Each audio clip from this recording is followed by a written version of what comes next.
O problema é que você não fica calado. Enquanto você permanecer denunciando, vamos continuar atrapalhando a sua vida. Vamos permanecer interrompendo sua vida até que se conforme com o que fazemos contra você desde sua infância. Ou você desiste de suas acusações e volta para o Brasil, ou vamos lhe levar à miséria. Bem, quero iniciar este vídeo trazendo para a discussão um parágrafo reflexivo que expus no vídeo 3 da série de vídeos gravados anteriormente. Você que é pai ou que é mãe, já parou para pensar que podem estar cometendo crimes contra seu filho? Ou que podem estar cometendo os crimes contra você e você não consegue entender o motivo de tantas coisas darem errado em sua vida? Já parou para pensar se você agiu de alguma maneira, mesmo na infância, que desagradou alguma instituição presente na sociedade e por isso você está sendo impedido de progredir nos seus interesses e mais, sendo condenado mesmo quando deveria ser protegido ou protegida pela Constituição do seu país? Então vamos lá. Casa da Tortura na Bolívia. Mas do que se trata neste assunto? Bem, esta é a Casa da Tortura. Trata-se de uma casa onde se recebe ciclistas viajantes de vários países. Até aí estaria tudo bem, se não fosse o caso de utilizar esta casa para fazer com que alguns tipos de pessoas, como eu que estou denunciando o Estado brasileiro de tentativa de assassinato, arrependam-se de vir pedir asilo político ou refúgio neste país. Como já foi possível constatar nos diálogos confusos e intimidadores do dono deste imóvel, que, por exemplo, perguntou com conteúdo próximo a: você resistirá por 3 meses aqui? Todavia, creio que antes tenho que falar, brevemente, o porquê do meu abandono do Brasil, para informar as pessoas que não viram uma série com 10 vídeos que publiquei anteriormente. Isto é, tenho que relembrar que estou sendo perseguido, sabotado, boicotado, criminalizado, caluniado, difamado, injuriado, desde quando estava por volta dos 9 anos de idade, quando passei a ser submetido a práticas de infanticídio social. Assim, atualmente se configurando como mais de 30 anos de covardias contra a vida de um ser humano. Mas alguns dizem que esse papo de ser humano é blá blá blá, que devemos nos preocupar mesmo em trabalhar.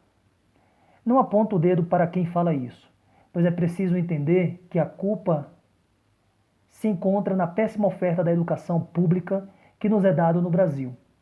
E vou expor outra parte do comentário feito na série de vídeos que publiquei anteriormente, mais precisamente no vídeo 10. O Estado já oferece ao cidadão uma educação de péssima qualidade.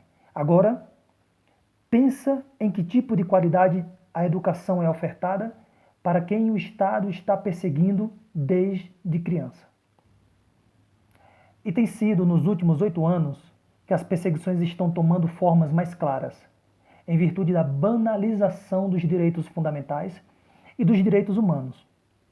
É nessa pegada criminosa e macabra, neonazista e fascista, desde 2014, estão cometendo crimes contra mim como esterilização de minha saúde reprodutiva, expulsão do curso universitário e das cidades metropolitanas onde tentei me estabelecer, impedindo de trabalhar, como no caso que me levaram a encerrar um empreendimento que tive na cidade de Rio de Janeiro.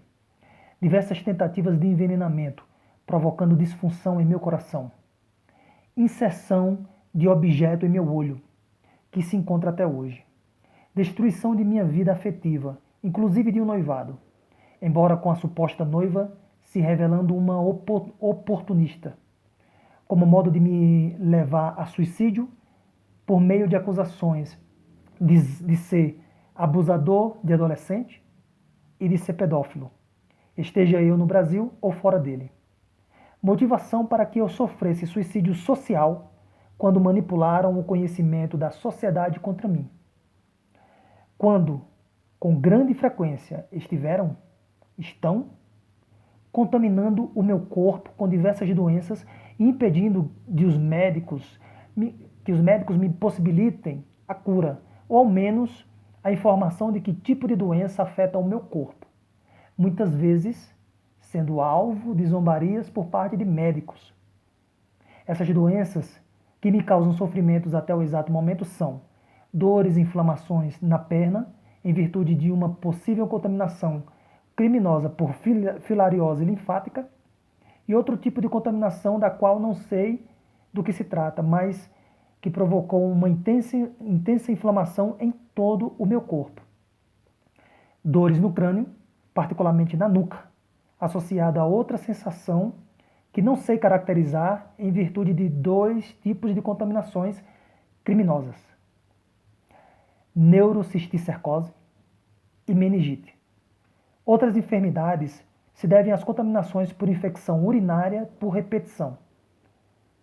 E para me acusar de ser um mentiroso ao falar que essas contaminações estão sendo colocadas em meu corpo, após ser dopado, passaram-me a acusar de ser um portador de esquizofrenia, simplesmente para me retirar a capacidade diante da sociedade de denunciar.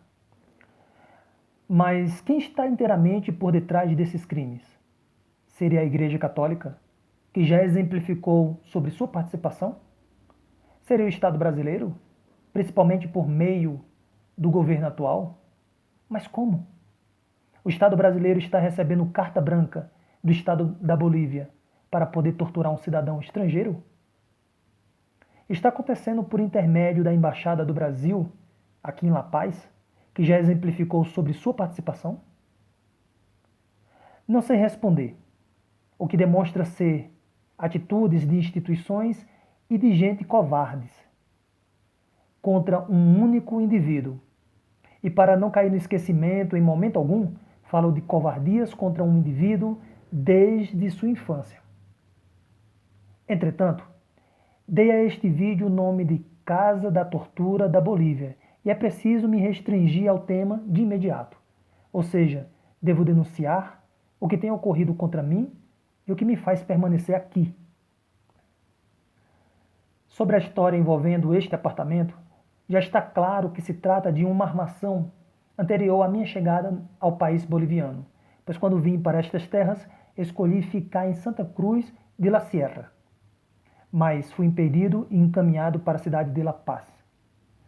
E chegando aqui, ao pedir informações sobre como poderia encontrar ajuda para enfrentar a condição de refugiado, fui informado num departamento da polícia turística que deveria solicitar ajuda noutro departamento da polícia turística. Foi quando foi oferecido este apartamento para a moradia sob um valor simbólico. Simbólico, exceto para quem está encarando uma situação de imigração forçada e não está podendo pagar. O que foi uma oferta para deixar sem escolha quem, como eu, está sendo expulso do próprio país.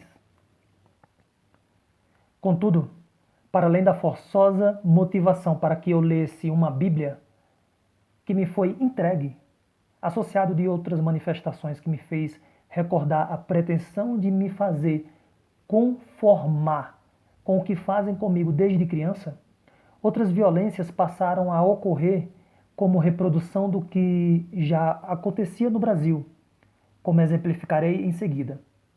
Mas não antes de relembrar que o que faziam comigo no estado do Ceará se assemelha aos ocorridos da Casa da Morte da ditadura militar brasileira.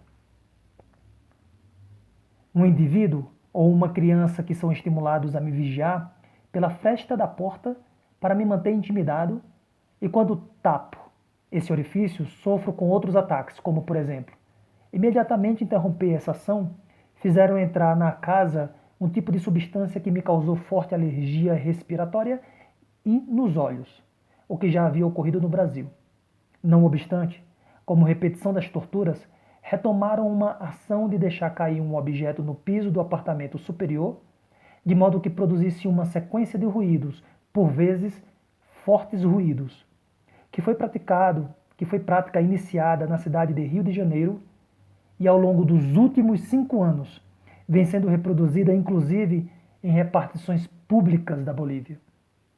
Digo inclusive porque na maioria das vezes tem ocorrido neste apartamento para, nos casos em que reluto a acordar pela manhã, agredir minha intimidade e privacidade, como voltou a ocorrer no dia 3/5/2022. Por outro lado, apresenta-se o dono do imóvel numa constante prática difamatória, que por ser práticas constantes, as dúvidas foram eximidas, de incentivar os hóspedes ciclistas a fazer linha de frente a uma variedade de vigilância, de punições e de agressões. Embora não entendo o que tem sido ofertado a favor dessas condutas. Em outras ocasiões, o próprio dono faz linha de frente, como ocorreu num determinado dia, quando ele trouxe um produto para higienizar a cozinha e em 2 dias passei a ver as minhas mãos se enchendo de ferimentos. Porém, depois que fui a uma loja à procura de um creme que tratasse o problema, o dono do imóvel retirou o produto do apartamento. De outra forma, se me imponho contra as propostas de trabalho sem remuneração, logo aparece danificado algo de grande utilidade no apartamento, como é o caso do chuveiro ou do fogão, que são ataques cometidos geralmente ao longo da noite. Sem contar que numa determinada noite me despertei com alguém fechando a porta do quarto onde durmo, o que faz com que, até hoje, eu durma só depois de improvisar uma trava para a porta. Tenho sido permanentemente vigiado no apartamento e a partir dele para que, quando eu saia, eu seja deliberadamente motivado a buscar uma diversidade enorme de falsas propostas de emprego, para que os empregadores me submetam apenas a constrangimentos. E a conclusão de que estão, de fato, agindo dessa maneira tem se revelado no modo em que agem os agressores e quando fazem uso dos locais que frequento com assiduidade para motivar minha busca pelos falsos empregos.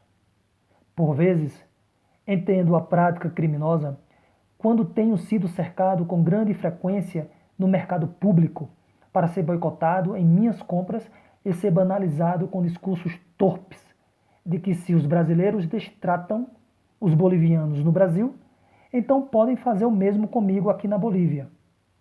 Fica uma pergunta: é a igreja ou é o Estado boliviano quem está agindo como um espectro para destruir a minha imagem na sociedade? Na sociedade? Estou profundamente confuso, até porque esses crimes já ocorriam no Brasil contra mim. Em resumo, 1. Estou sendo impedido de acessar qualquer ajuda destinada a pessoas refugiadas. 2. Tenho tido que pagar um aluguel com o dinheiro previsto para pagar pelas vacinas contra a meningite.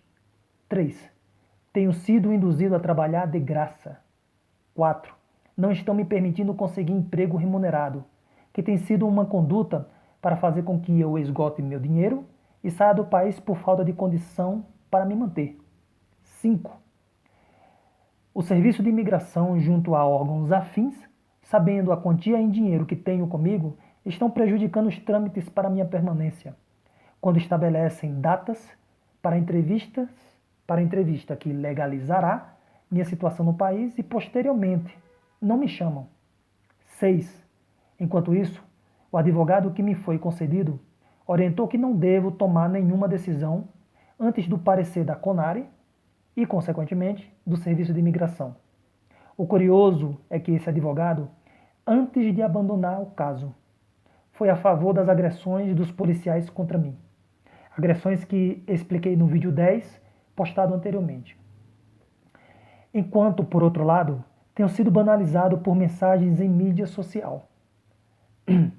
Fico com uma pergunta: como poderei aguardar a decisão do Serviço de Imigração e da CONARE se não tenho como me manter na cidade e ainda estão impedindo que eu consiga um emprego?